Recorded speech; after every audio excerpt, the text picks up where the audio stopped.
reacted or how they understood it, and then we needed to change something if they didn't like it.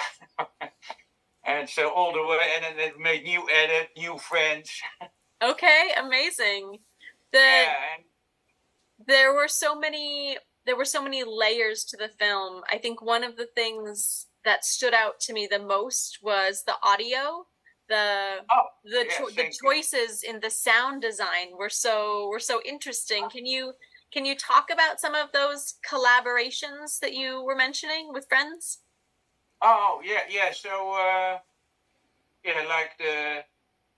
have used different music elements and sound effects like footsteps, right?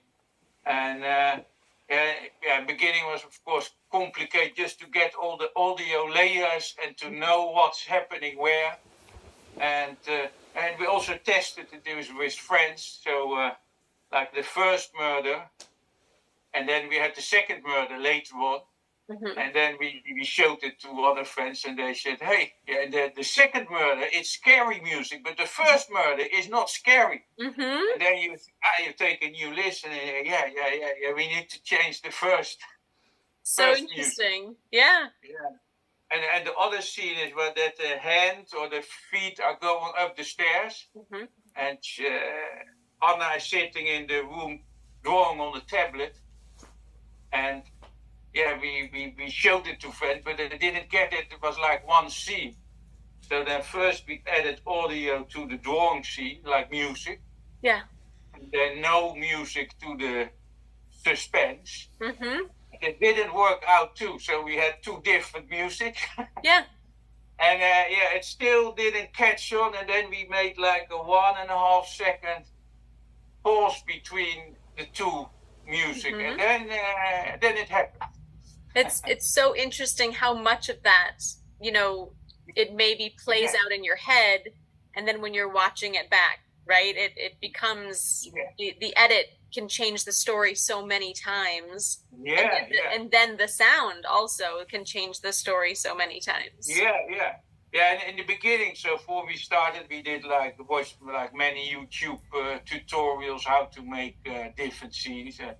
And then they also said, you also need to do test screening. And I said, nah, I don't need that. But in the end, because you edit yourself and you cannot have a fresh look. Mm-hmm. So you need somebody else to have a look. And it also needs to be somebody for the first time. If you show the same, then they don't have a fresh look. Can you tell me more about your filmmaking and projects, whether things you're working on now or look to work on in the future, your art? Tell me about your art. So first I started painting 30 years ago, and then I started making music. And and also music clip, but I did not make it. Elizabeth made it, my partner. But I did the video, I did the camera, but not the editing. And here, but in COVID, I wanted to do a horror short before, but I said, well, I cannot do it, and and I had no time. And then with the COVID lockdown, we started, and now I've written a script for a feature, mm-hmm. and then. Also sent it to a friend, so we have read it together just to get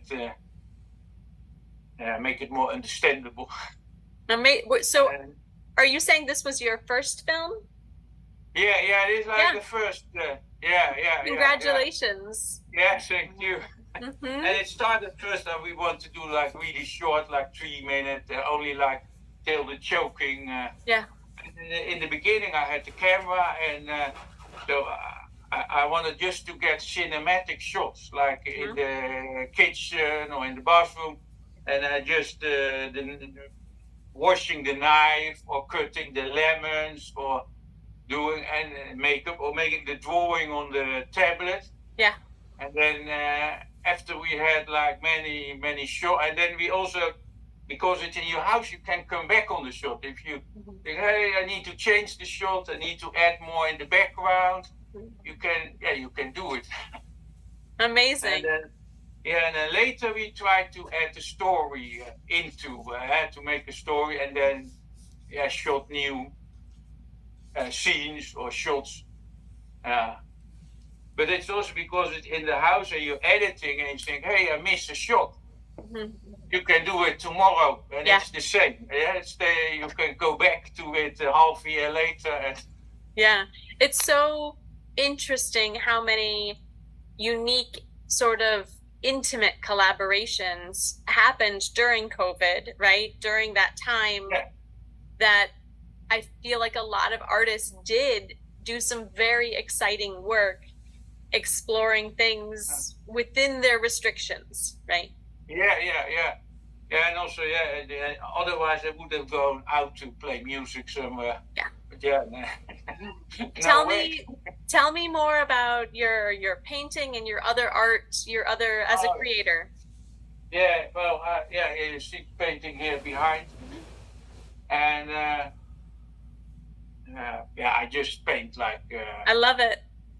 Yeah, a bit like impressionist style, and a bit quick, and the music. It's also like I make my own song or like own rhythm, and then Amazing. So now that you're a filmmaker on the festival circuit, how has that experience been?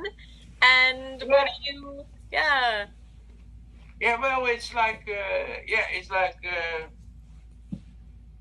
great. People really like it, so that's quite amazing.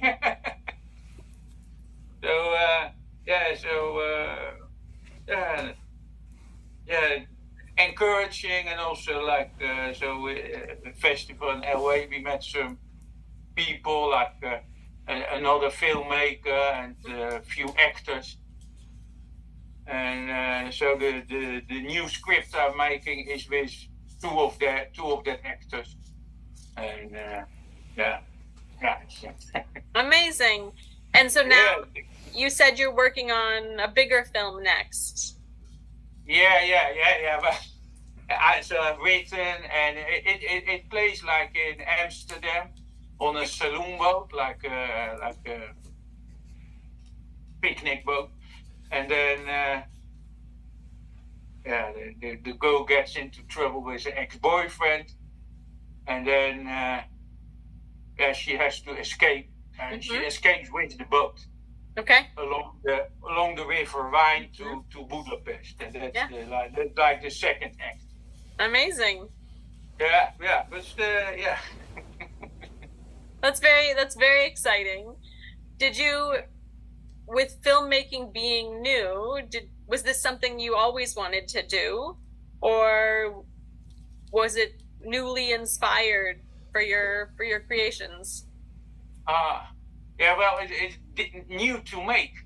Yeah. So when you make, you over the scene with the choking. So we filmed it the first time, and then I hold Elizabeth and I do like this. But it didn't look right. Okay. And then I said, well, maybe double speed, and then it didn't make it better. Yeah. Then I looked up online a fighting scene in YouTube, and then they said, well, when you are holding her throat, she's holding actually your hand. And it's her hand that is moving her around. And then we did do that, and then it looks and then it looks good. Like awesome. a simple trick. Yeah, no, I mean, so much of technique, right, is trial and error and seeing what works. Yep. Yeah, what works. Yeah, and the other thing is like that. So in film you have a lot of cliches,